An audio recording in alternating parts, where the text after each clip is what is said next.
Buenos días, soy Leonardo Guidi, analista financiero de Grupo Carey. Hoy es viernes 17 de febrero de 2023 con una temperatura de 15 grados luego de haber experimentado 38 grados hace apenas una semana porque bueno, así es el clima en Argentina, está casi tan volátil como su mercado financiero, así que vamos a lo importante que es justamente el informe semanal de los mercados. Y arrancamos obviamente con el dato más importante de la semana, que es el dato de inflación de Estados Unidos, que como vemos en lo que dice el Buró de Estadísticas de Estados Unidos, que el índice intermensual subió 0,5% en enero y por lo tanto la inflación interanual está en 6,4%.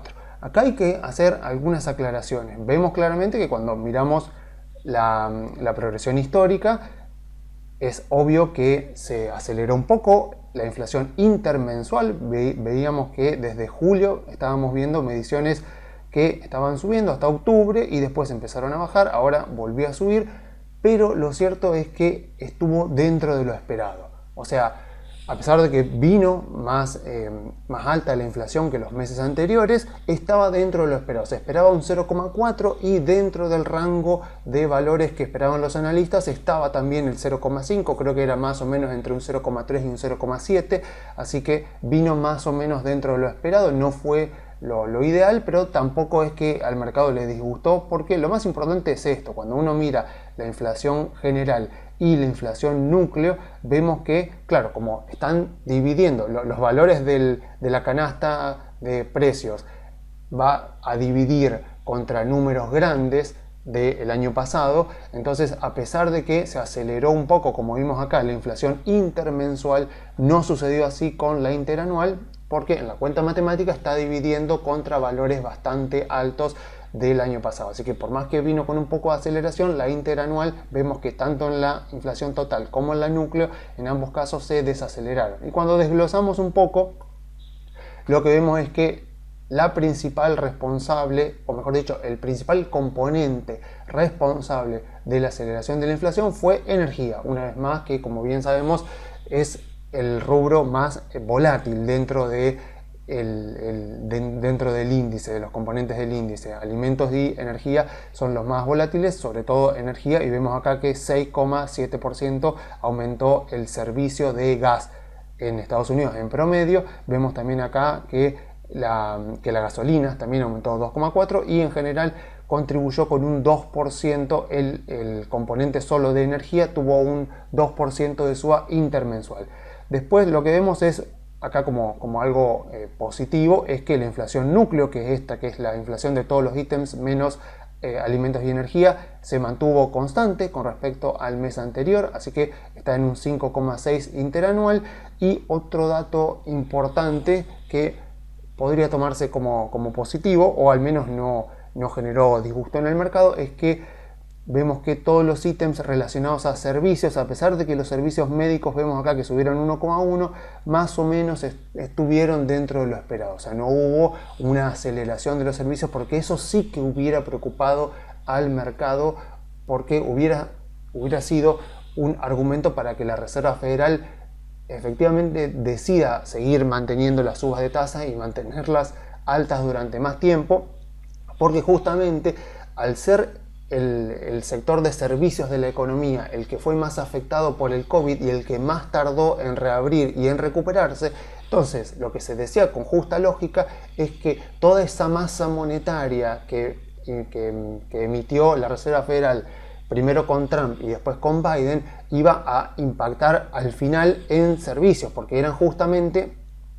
iba a ser todas las industrias relacionadas a servicios, iban a ser las últimas que iban a reabrir, las últimas que iban a volver a la normalidad, por lo tanto las últimas que iban a tener que recibir esa demanda reprimida, y todo ese excedente monetario iba a terminar impactando por último, ya luego de haber impactado en bienes, iba a terminar impactando por último en servicios. Entonces hoy por hoy se está mirando principalmente qué es lo que ocurre con el índice de inflación, principalmente los ítems relacionados a servicios, porque son justamente los que todavía no habían terminado de volver a la normalidad en algunas industrias puntuales. Entonces el hecho de ver que a pesar de que la inflación intermensual se aceleró eso fue principalmente por energía y que los rubros, los ítems relacionados directamente con servicios no tuvieron una gran aceleración.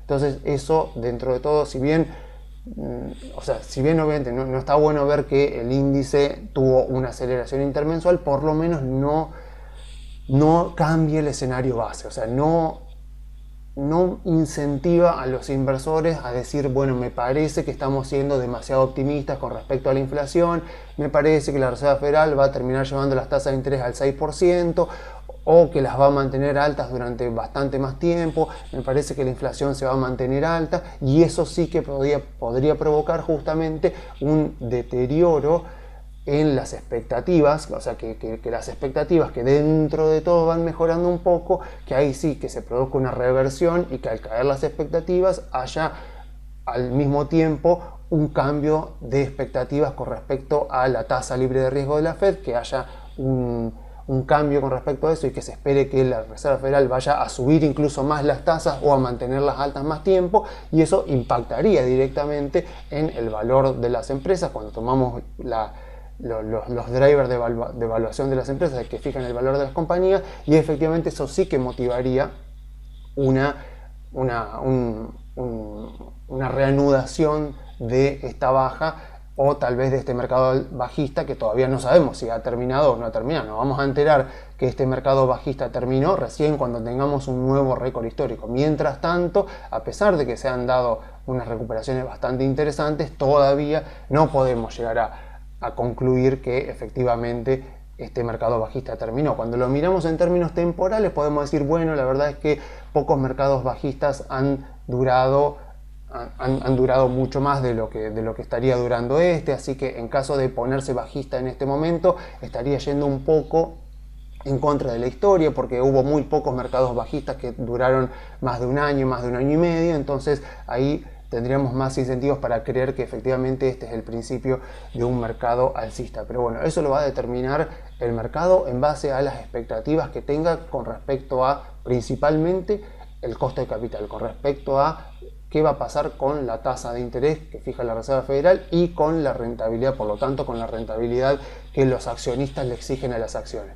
Yo la semana pasada, las anteriores, mostraba el gráfico de McKinsey. Esta semana voy a mostrar este gráfico que muestra básicamente lo mismo. Este gráfico, para explicar lo mismo, exactamente lo mismo, de qué depende el valor de las empresas. Esto está sacado de Pablo Fernández, que creería yo que es el mejor evaluador de empresas en castellano, que escribe en castellano, y al igual que Damodaran es una persona extremadamente generosa. Todo su material está gratuitamente publicado en internet, lo pueden buscar. De hecho, este gráfico está en este paper, que lo pueden buscar en Google así directamente, Métodos de Valoración de Empresas, Pablo Fernández.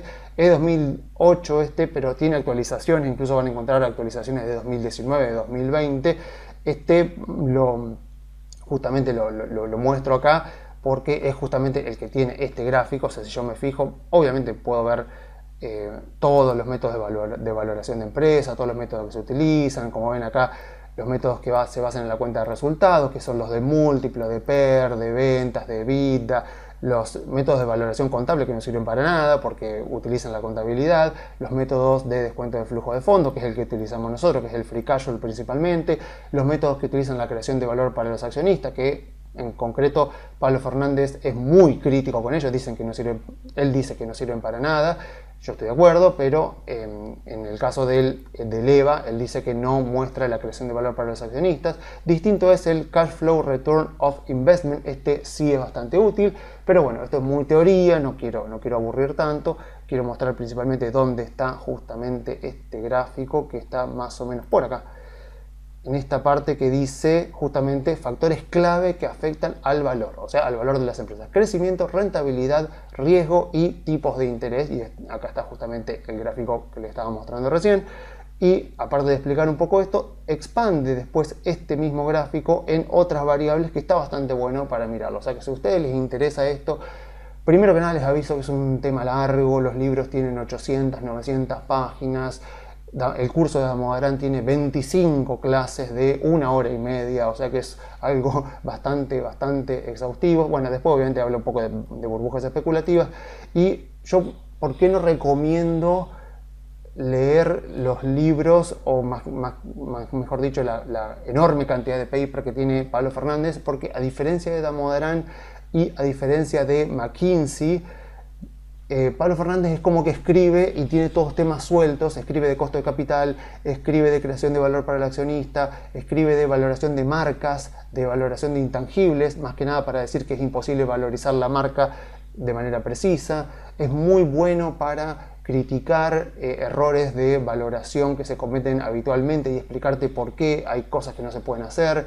Explica muy bien todo el tema de costo de capital, pero a diferencia de Damodaran y a diferencia de McKinsey, no tiene un hilo conductor, no tiene un pensamiento que uno podría sistematizarlo en decir yo arranco desde acá y arrancando desde este paper, desde este punto, puedo avanzar y llegar a una valoración de empresas con un Excel.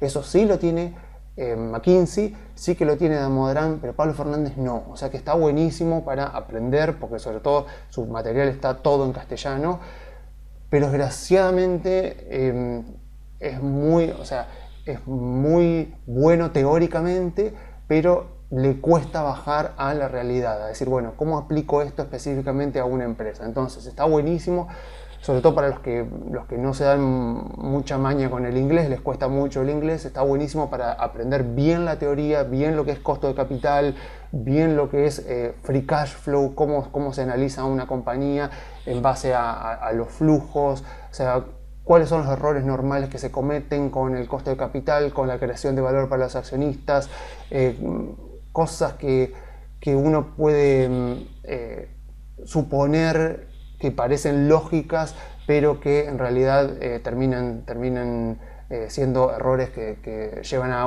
que uno infravalore una compañía o que la valore demasiado alta. Bueno, o sea, hay un montón de material y está todo gratuito en internet. Entonces yo me voy a basar hoy en este gráfico para explicar lo mismo que vengo explicando los anteriores, porque encima este gráfico no me gusta por esta cuestión de que, obviamente, el valor de la compañía, como ya dijimos, el valor de las acciones es el flujo de fondos que está acá arriba, descontado a una tasa de interés que está acá abajo. Entonces, veíamos la semana pasada, en el otro gráfico que les mostraba, que veíamos los ingresos, el retorno sobre el capital invertido, que podríamos ponerlo acá, los ingresos lo ponemos acá, en el crecimiento de la empresa, rendimiento sobre el capital invertido, que lo ponemos acá, y costo de capital. En el caso de Pablo Fernández no pone costo de capital, pone rentabilidad exigida a las acciones, o sea, rentabilidad exigida por el accionista. Acá está la tasa libre de riesgo de la Reserva Federal y acá está el riesgo de la inversión.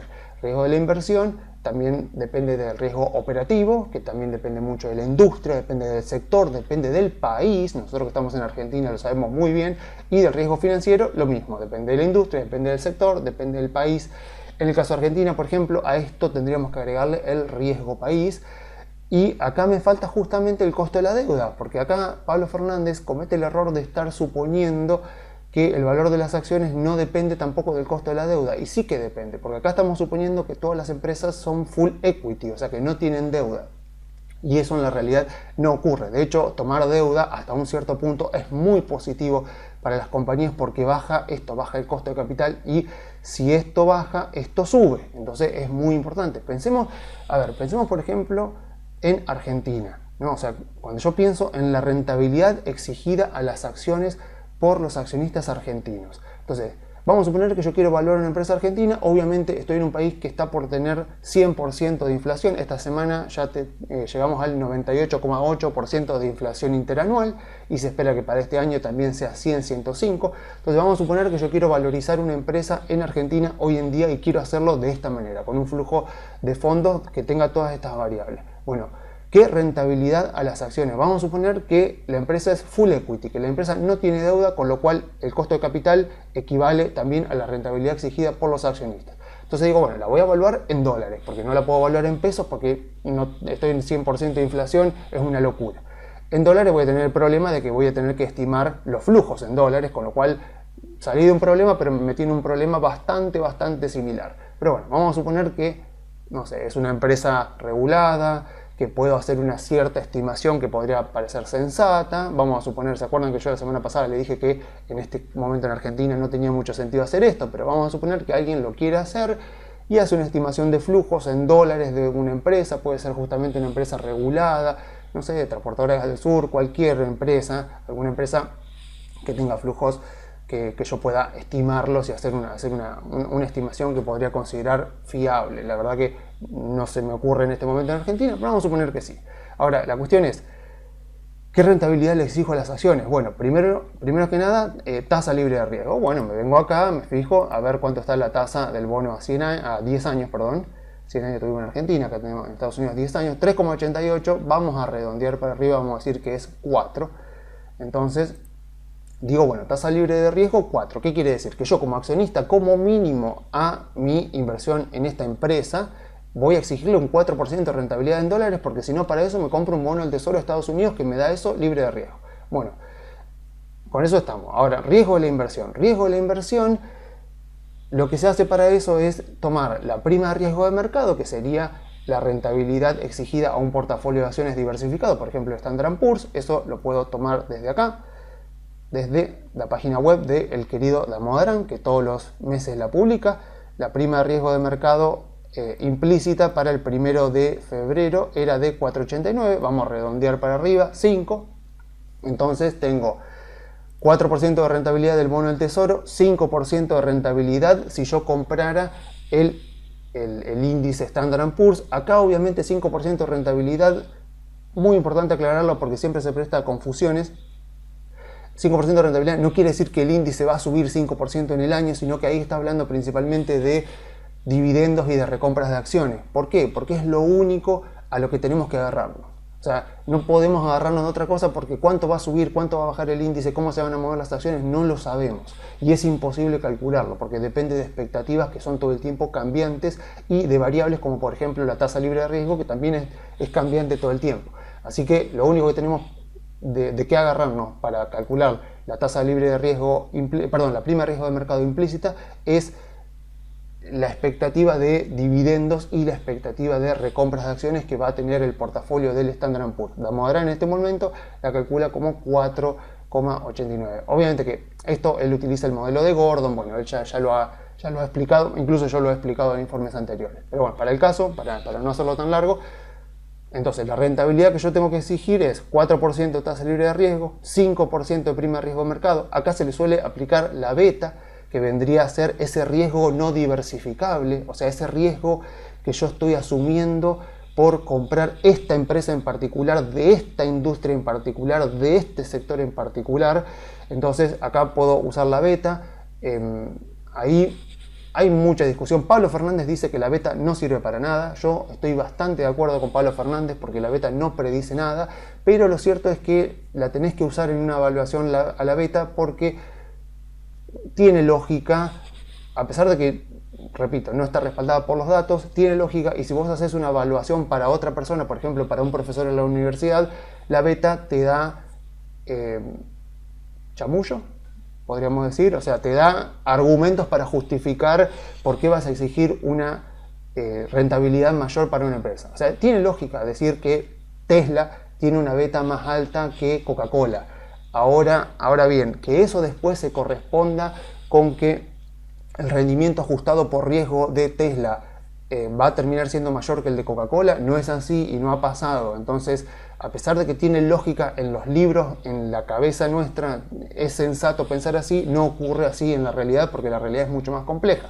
Pero bueno, vamos a suponer que estoy en una empresa que vamos a suponer que digo, bueno, tiene beta 1, hago un cálculo de una beta y digo, bueno, tiene beta 1, entonces el rendimiento que yo voy a exigir como accionista es 4% de tasa libre de riesgo, 5% de prima de riesgo de mercado y no voy a exigir mucho más porque no considero que la empresa sea más riesgosa que el mercado en promedio. Ahora bien, si es una empresa argentina, tengo que agregarle el riesgo país.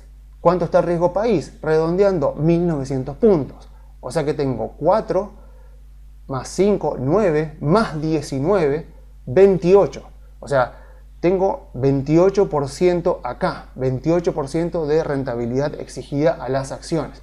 Entonces, ¿qué creen que puede pasar con el valor de las acciones argentinas con semejante rentabilidad exigida por los accionistas? Porque estoy en Argentina y el riesgo país me dice eso. O sea, yo a este flujo de fondos lo tengo que descontar a esa tasa de interés, a un 28% en dólares. O sea que para que la empresa, recuerda lo que decíamos del rendimiento sobre el capital invertido, que debería estar acá, en la rentabilidad de la inversión. O sea, una empresa crea valor para sus accionistas cuando la rentabilidad sobre el capital invertido es mayor al costo de capital. Las empresas argentinas, suponiendo con este ejemplo sencillo, yo tendría una empresa que el costo de capital, o sea, la rentabilidad exigida a las acciones que un accionista, por lógica, sumando estas partes, yo digo, bueno, mira, me tenés que pagar como mínimo el 4%, porque el bono del Tesoro de Estados Unidos me paga eso.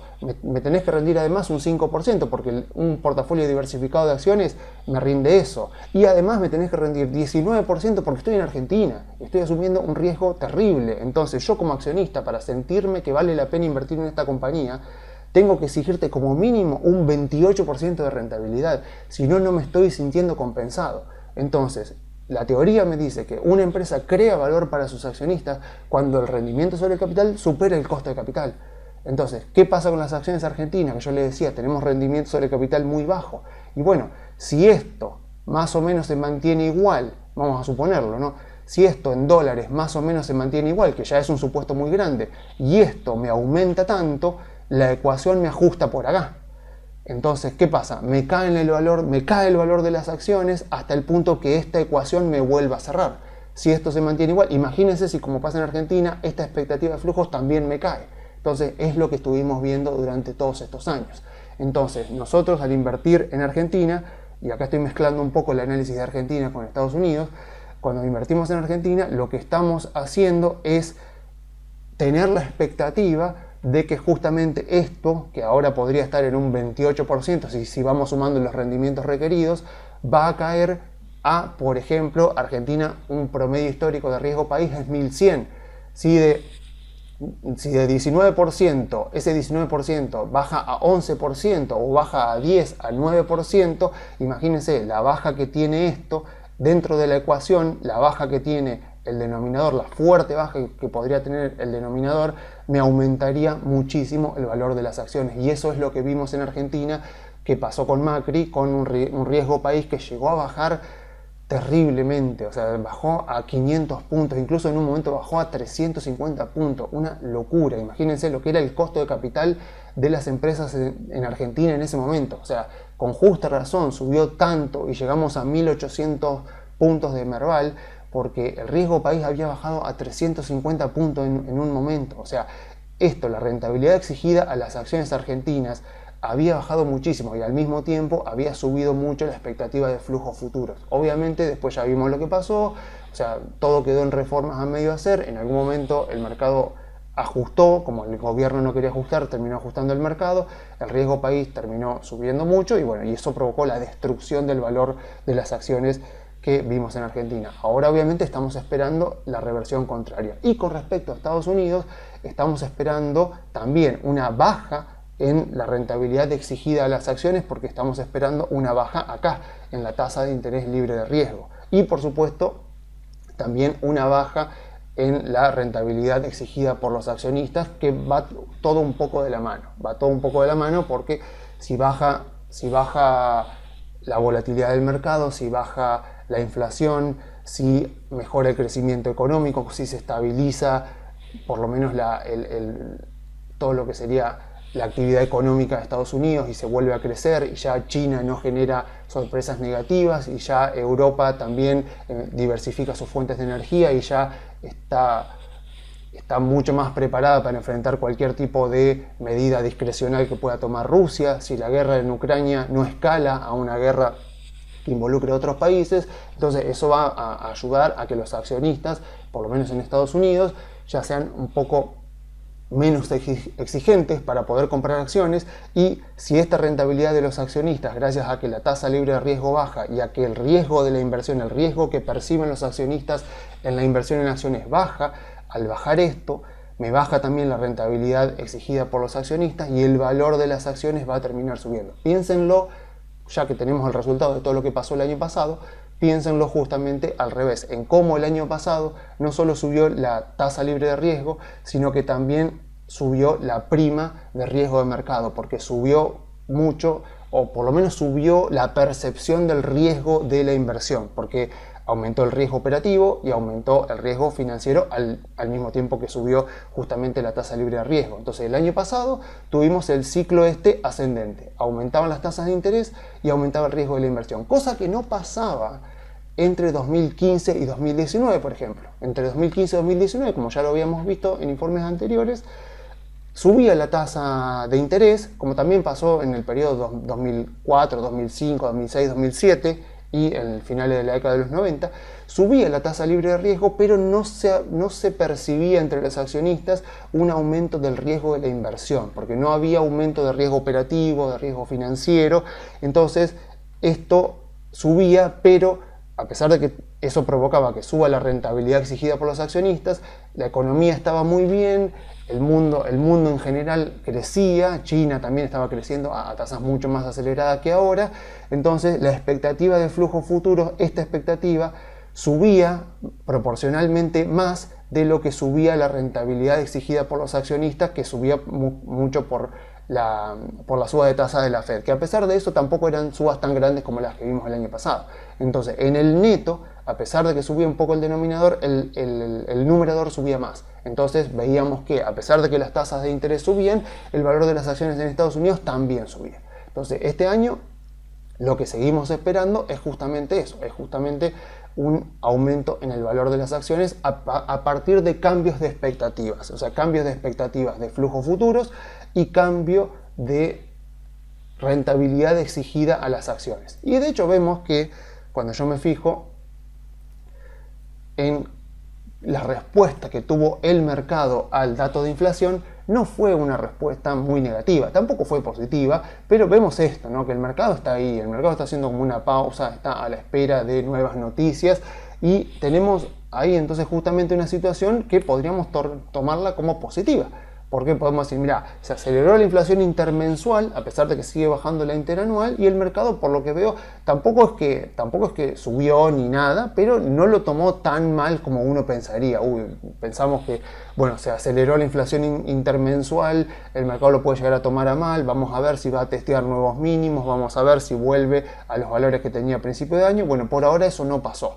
Y ya es noticia que están los precios, ya es noticia que es conocida por todos, o sea que no podemos pensar que la semana que viene esto va a impactar en los precios. No, si tuvo un momento para impactar en precios esta noticia fue durante esta semana. El hecho de que no haya tenido un gran impacto quiere decir que ya estaba bastante descontado y más importante aún, que no cambia la expectativa del mercado. O sea, el mercado sigue esperando que la Reserva Federal suba las tasas de interés 2 veces más, por lo menos durante las próximas 2 reuniones, 0,25 cada reunión, y que después que eso llevaría la tasa de interés más o menos a 5,25.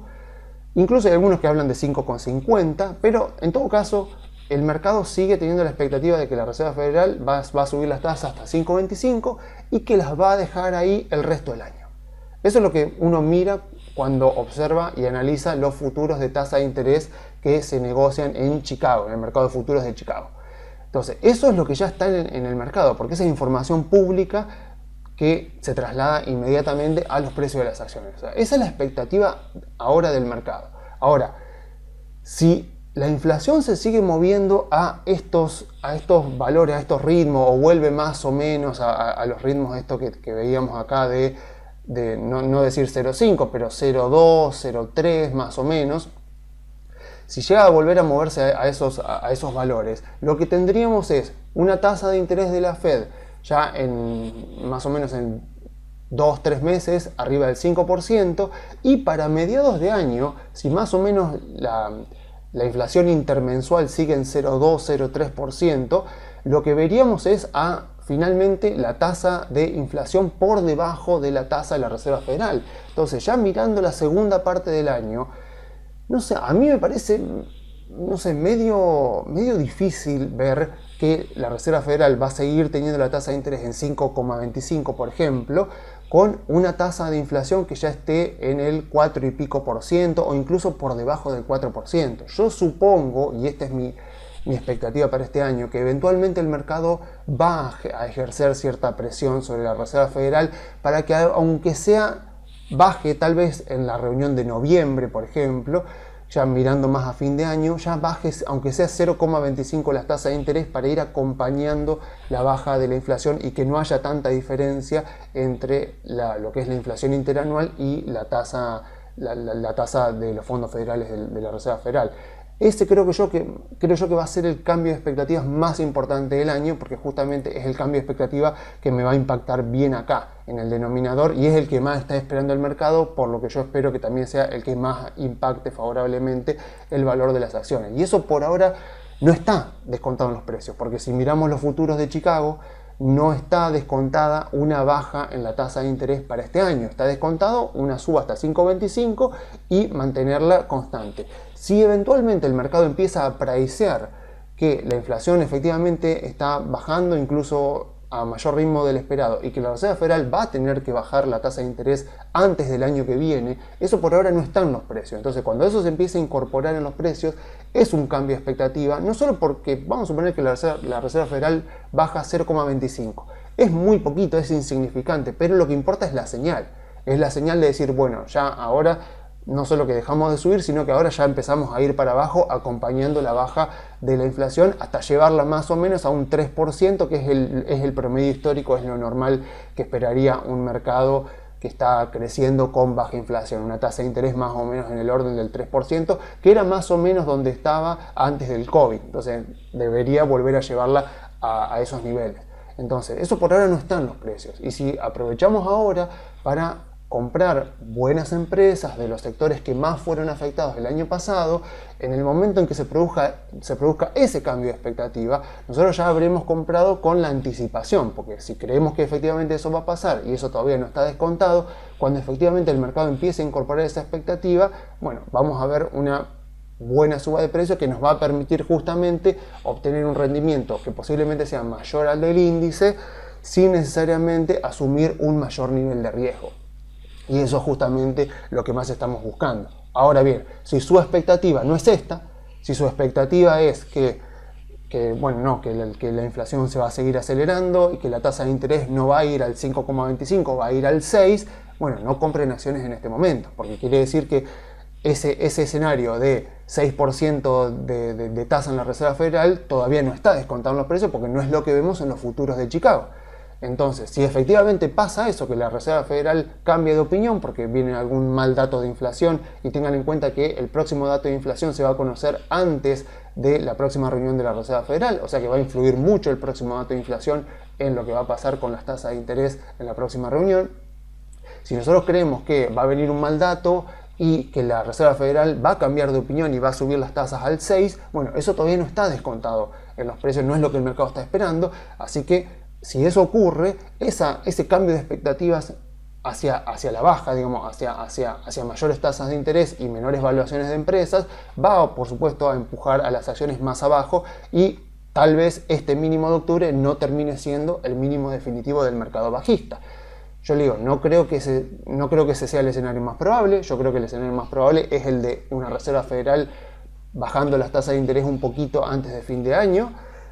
Pero claramente es un escenario que podría tenerse en cuenta, y tampoco lo considero mucho porque los mercados bajistas generalmente no han durado tanto. O sea, si tengo que pensar ya que el mercado bajista arrancó en enero del año pasado, ya llevamos un año y un mes, y tendría que pensar que tal vez en marzo, mediados de marzo, la Reserva Federal pueda cambiar de opinión, ya estaría pensando en un mercado bajista que va a durar un año y medio o más, y eso históricamente no ha sido así, no han durado tanto. Han durado varios mercados bajistas un año y medio, pero en el promedio histórico han durado un poco menos. Así que sería un mercado bajista más atípico y que por lo menos por lo que yo creo ahora, no tiene los fundamentos para seguir cayendo. O sea, no tiene los fundamentos para seguir vivo el mercado bajista que vimos el año pasado. Así que vamos a ver, todo va a depender del próximo dato de inflación y de si efectivamente la Reserva Federal mantiene lo que vino diciendo de 5%, 5,25, 5,50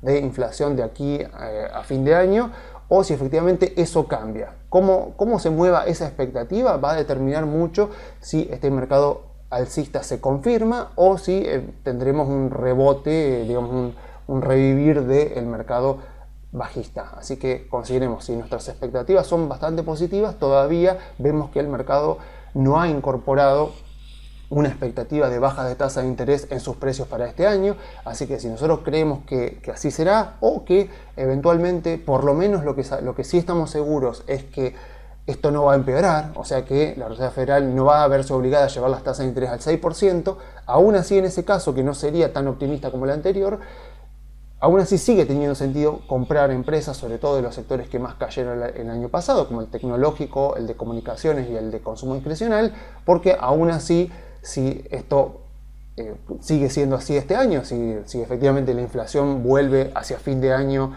a promedios históricos, al 3% interanual, por ejemplo, bueno, va a ser un año positivo para las acciones, y en todo mercado alcista, siempre los sectores que más se recuperan al principio son los sectores que más cayeron en el mercado bajista anterior. Así que, ¿dónde nos conviene estar más posicionado al principio de un mercado alcista? En aquellos sectores que más cayeron, y que en este caso son tecnológico, consumo discrecional y comunicaciones.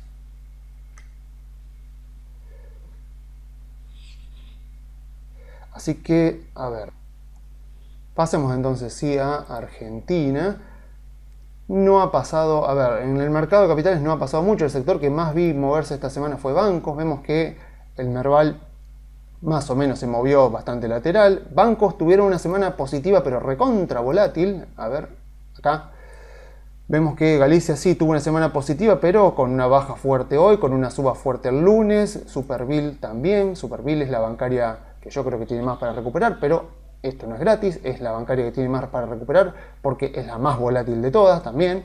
Vemos que tuvo una semana también positiva, pero con una baja fuerte del 9%. Esto es justamente lo que decimos cuando hablamos de Argentina. Si yo invierto en Argentina, sé que puedo llegar a ganar, en el caso de Superville, varias veces en dólares el dinero que puse, pero hay días en donde me tengo que comer un 9%, y si eso me afecta a mis emociones, más vale compren otra cosa, o sea, o compren Galicia, que cayó 4 y pico, o sea, o directamente no invierten en acciones argentinas. Con respecto a otras empresas que me gustan, bueno, Transener firme, tremendo como sigue allá arriba y no ha hecho ni siquiera toma de ganancia. Y después, bueno, más o menos lo mismo, porque, a ver, por más que diga Autopista del Sol, por más que diga Transener, por más que diga Edenor, estamos hablando en todos los casos de empresas de utility. Está bien, en un caso es una utility que brinda un servicio de autopistas, de concesión de una autopista. En el otro caso es una utility que tiene la distribución o el transporte de energía, o la distribución de energía en la Ciudad Autónoma de Buenos Aires. O sea, son diferentes, o sea, son empresas que pertenecen a diferentes industrias, pero que pertenecen al mismo sector de utilities, o sea que tienen en general, cuando encima justamente en Argentina hablamos de que el driver propio de la industria y propio de la empresa importa capaz menos que el driver político del país, así que vemos que tenemos empresas de diferentes industrias dentro del mismo sector, como puede ser Autopista del Sol y, no sé, Edenor, por ejemplo, y vemos movimientos así más o menos similares, con más o menos volatilidad. Distribuidora de gas Guyana, lo mismo. Vemos que las empresas argentinas han tomado un descanso luego de toda esta suba impresionante que más o menos acompañó a todas las empresas. En el caso de Loma Negra, también tiene mucho más para recuperar. Cuando la miro en dólares, lo que tiene para recuperar es mucho más, pero tengamos en cuenta que acá sí ya estamos hablando de una empresa que está en el sector de materiales, una empresa que encima está en la industria de materiales para la construcción, que el cemento no se puede exportar porque es muy barato y muy pesado, así que depende pura y exclusivamente de consumo interno. Puede ser obra pública, puede ser inmobiliario, privado, público, lo que sea, pero es una empresa que sí es muy cíclica, así que es muy cíclica y que está muy ligada al ciclo económico de Argentina. Así que acá tenemos una empresa que uno podría decir está más rezagada que las anteriores, sí, efectivamente, pero porque depende del ciclo económico de Argentina. Así que depende mucho de qué es lo que va a pasar económicamente, y tengamos en cuenta que estamos en un año que pinta para ser bastante recesivo. Así que recién tendremos que esperar a ver qué va a pasar el año que viene, también teniendo en cuenta que los primeros meses del próximo gobierno no van a ser fáciles, sea quien sea el próximo presidente. Así que tenemos a las empresas argentinas acá, vemos acá también a Pampa, todas haciendo un descanso, pero no bajan. O sea, han subido, se han estabilizado en un cierto rango de precios y que se han mantenido ahí a la espera, creería yo, de nuevas decisiones políticas. Y justamente porque siempre decimos que estamos en Argentina y que nos guste o no nos guste, para bien o para mal, el driver político en Argentina es el más importante de todo, mucho más importante que los drivers financieros, que los drivers económicos y por lo tanto también que los drivers propios de cada industria, de cada sector y de cada empresa en particular. Así que nos tenemos que focalizar primeramente cuando analizamos invertir en acciones argentinas en qué es lo que está pasando en la política. Bueno, esta semana tuvimos el dato de inflación, vino 6%, ya estamos casi, el mes que viene seguramente vamos a estar en un 100% interanual. Los economistas que más o menos, o sea, que están dedicados en el día a día a mirar índices de inflación de alta frecuencia, como puede ser Fausto Spotorno, por ejemplo, o Daniel Artana, que también son dos grandes economistas, ellos hablan de que para este año estiman una inflación de 105 más o menos, dijeron entre 100 y 110, el año pasado fue de 95, ellos dicen para este año de no ocurrir algún evento cambiario, o sea una devaluación, de no ocurrir algún evento crediticio, o sea un default de deuda en pesos, de no ocurrir algún tipo de corrida contra los depósitos, ni nada que se le parezca, deberíamos estar en un año de 105% de inflación, según lo que dicen ellos, según las estimaciones de ellos, pero obviamente que aclaran que al ya estar en 3 dígitos de inflación, la variabilidad de la tasa de inflación es así, es de a 5%. No es lo mismo tener 20% de inflación, como en aquellos años allá, hace como 5 o 7 años atrás, o 8 años atrás, porque ya cuando te moves un par de puntos ya es bastante grande la variación del índice, y te dicen eso, mira, cuando ya estás en 100% de inflación, que sea 100, que sea 105, que sea 110, no cambia mucho porque ya estamos en niveles y en una aceleración muy grande de la inflación. Entonces ellos estiman más o menos esa inflación. Entonces, eso, ¿qué es lo que nos podría llegar a pensar? Bueno, por un lado, que como la inflación actúa con rezago, o sea, sabemos que la política monetaria, la emisión monetaria, como ya lo dijo Milton Friedman en la década del 70, la inflación siempre actúa con rezago, o sea, recién ahora, por eso muchos lo culpan a Massa de la inflación que estábamos viendo, que vimos este mes, pero esta inflación en realidad todavía tiene más que ver con Guzmán que con Massa, porque Massa lleva menos de 6 meses en el Ministerio de Economía. Aún así, obviamente, es natural que se lo culpe a Massa, más aún cuando se espera que la inflación de febrero también venga alta porque hubo un aumento de la carne que hacía mucho que no subía. Entonces, ¿qué es lo que uno piensa cuando ve estos datos? Bueno, que Massa no tiene tantos incentivos o tiene cada vez menos incentivos para presentarse a las elecciones como candidato del Frente de Todos. Y siendo que es el candidato más viable del Frente de Todos, a pesar de la fuerte imagen negativa que tiene, eso sería algo que el mercado podría tomarlo positivo, porque al ser el candidato más viable, si Massa se baja por los altos datos de inflación que hay, sería más probable entonces que gane la oposición. Entonces ya el mercado empezaría a pricear más rápidamente de lo que lo está haciendo ahora un eventual cambio de gobierno, porque si se vuelve a presentar a Alberto Fernández, o incluso si se presenta como Cristina Fernández como candidata, por ejemplo, o bueno, cualquier otro, Guado de Pedro, que también se decía, o sea, bueno, son candidatos que tienen mucha imagen negativa, entonces son candidatos que tendrían muy poca probabilidad de ganar, entonces el mercado podría, tal vez ya llegando a mayo, junio, julio, empezar a pricear ya con encuestas y con candidatos más confirmados, una victoria de la oposición, y ya veríamos entonces una nueva aceleración de las acciones, empezando a descontar un poco ese escenario. Pero bueno, como digo, como ya decía la semana pasada, los hechos que van a determinar si los precios de las acciones argentinas hoy son baratos o caros todavía no ocurrieron. Van a ocurrir dentro de unos cuantos meses, así que lo que nosotros hacemos al comprar acciones argentinas ahora a estas valuaciones es nuevamente venir acá y ver cuáles de todas estas variables son las que nosotros suponemos que van a mejorar mucho para la Argentina, que bueno, es todo lo que estuve contando anteriormente, sabiendo que en abril, mayo y junio tenemos esta muralla de deuda, sobre todo abril, que si uno piensa, si en Argentina va a ocurrir algún tipo de salto cambiario o default de deuda en pesos o algún tipo de corrida bancaria contra depósitos en pesos, bueno, todo de lo que se suele hablar.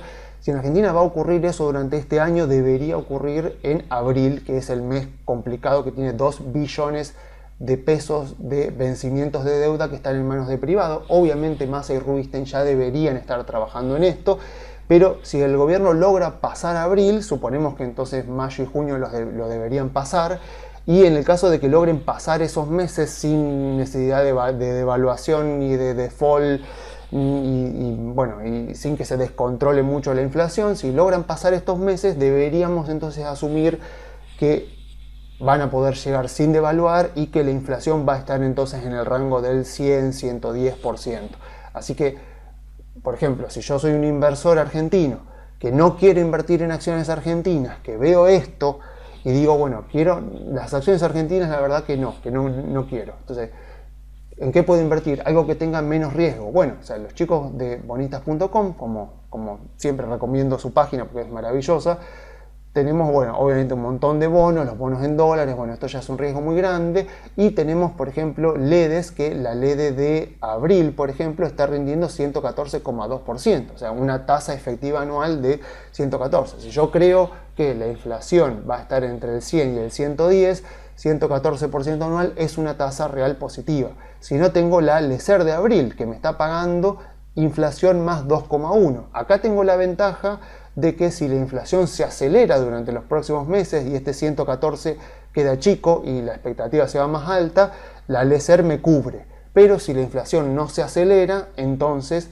si más o menos sigue este ritmo del 6 mensual, si la inflación no se acelera durante los próximos meses de aquí a abril, entonces me convendría más tener una LED porque me está pagando 114%, que es más de lo que me está pagando la LECER, que sería inflación más 2%. Si yo calculo más o menos un 105% de inflación, un 110% de inflación, y creo que eso va a seguir siendo así porque no se va a acelerar más del 6% que está ahora durante los próximos meses. Si yo creo que la inflación no se va a acelerar, entonces me convendría una LED. Si creo que hay riesgo de que la inflación se acelere, sobre todo ya llegando a abril y teniendo en cuenta que esta LED vence finales de abril, si yo creo que hay riesgo de que la inflación se acelere, me convendría entonces comprarme una LECER. O, como optan por hacer otros, comprarme una que venza en marzo, por ejemplo, que está pagando 106,8, o en el caso acá los chicos no la han cargado, pero más o menos está rindiendo también inflación más un poquito. Entonces, esa sería la mayor recomendación para una persona que quiere hacer tasa en pesos, que tiene una tolerancia muy baja a la volatilidad y por lo tanto quiere tener un rendimiento seguro, por más de que asuma el riesgo de que tal vez la inflación se acelere y de que termine perdiendo contra la inflación. Para evitar perder contra la inflación puede comprarse una LECER, pero eso no lo cubre contra ningún tipo de evento cambiario, o sea, que haya algún tipo de devaluación. Para eso están justamente las obligaciones negociables. Entonces, lo que puede hacer uno es que si no quiere hacer tasa en pesos porque no confía, porque cree que puede haber algún tipo de evento negativo en abril, por ejemplo, con toda esta pared de vencimientos de deuda, lo que puede hacer entonces son obligaciones negociables, que es un instrumento de muy bajo riesgo, porque incluso los dólares muchas empresas los giran desde el exterior para que no haya problemas si hay algún tipo de circunstancia que lleve al Banco Central a congelar cuentas en dólares, por ejemplo. Entonces giran directamente los dólares desde el exterior, y las obligaciones negociables de varias empresas que son muy confiables están rindiendo entre un 8 y un 10% en dólares. Entonces, 8-10% en dólares, hoy por hoy en el mundo hay muy pocas cosas que te lo pagan con muy bajo riesgo, así que para inversores en Argentina que quieren dolarizarse y que no quieren asumir el riesgo de comprar un bono en dólares, por ejemplo, un AL30 que está cotizando a 26,52 y que tiene 42% de TIR. Si uno no quiere estar expuesto a la volatilidad y a la incertidumbre de los bonos argentinos, bueno, se compra una obligación negociable y ahí tiene un rendimiento muy seguro y muy bueno, porque estamos hablando entre un 8 y un 10% en dólares, que incluso ya le gana a la inflación interanual de Estados Unidos. Así que ahí uno tiene instrumentos para todos los gustos, para todos los horizontes temporales y para todos los rendimientos esperados. Así que en Argentina tenemos la posibilidad ante la incertidumbre que se nos viene en los próximos meses, de cubrirnos contra la inflación, de cubrirnos contra un salto cambiario, de aprovechar el escenario más probable, que sería la oposición ganando las elecciones y obtener un gran rendimiento. Y todo es cuestión de autoanalizarnos entonces y de pensar, bueno, ¿qué riesgo estoy dispuesto a asumir? ¿Qué riesgo no quiero asumir? ¿Cuál es mi remuneración pretendida? ¿Y cuánto tiempo estoy dispuesto a inmovilizar el capital para obtener el rendimiento que yo deseo? Haciendo toda esa ecuación, lo que terminamos teniendo es justamente un portafolio de inversión con instrumentos que pueden ser varios. O sea, si quiero cubrirme un poco contra la inflación, un poco contra el dólar, puedo hacer un porcentaje que yo decida de letras y otro de obligaciones negociables. Si quiero algo de acciones argentinas, puedo hacer un 5, 10, 15% de acciones argentinas dentro de las que están en el sector energético, en el sector de utilities, como las que vimos acá recién en el informe. Y de esa manera yo sé que si se da la situación de la oposición ganando las elecciones, voy a tener un gran rendimiento, y si asigno poco capital no voy a sufrir tanto. Recuerden, como dice Claudio Suchovicki, el riesgo no solamente está compuesto por la volatilidad del instrumento en el que invierto, sino también por el porcentaje de dinero que invierto en ese instrumento. Si invierto en un instrumento muy volátil como las acciones argentinas, pero invierto un pequeño porcentaje de mi portafolio, en el mejor de los casos voy a poder obtener 100, 200% en dólares o incluso más. En el peor de los casos, tal vez termine perdiendo en dólares, pero al haber asignado una pequeña parte de mi portafolio, el total del rendimiento de mi portafolio, si el resto lo invertí en letras y en obligación negociable, va a terminar siendo, en el neto del rendimiento de mi portafolio, va a terminar siendo positivo. Así que puedo combinar instrumentos para poder tener un rendimiento esperado bastante alto, sin necesariamente estar asumiendo un riesgo de volatilidad que me afecte a mis emociones. Así que esas son las preguntas que normalmente nos tenemos que resolver, que nos tenemos que responder cuando estamos armando un portafolio de inversión. Y bueno, justamente para eso estamos también los analistas financieros. En caso que ustedes sean clientes de Carey, ya saben que todo este análisis no lo tienen que hacer ustedes, lo hago yo, lo hacemos acá los analistas. Y si no, bueno, si son inversores independientes, bueno, estas son todas las preguntas que ustedes tienen que hacerse cuando están armando o rebalanceando un portafolio de inversión. Así que, bueno, yo me despido entonces por esta semana. Si quieren comunicarse con nosotros, pueden hacerlo enviando un mail a contacto@grupocarey.com.ar o a info@grupocarey.com.ar.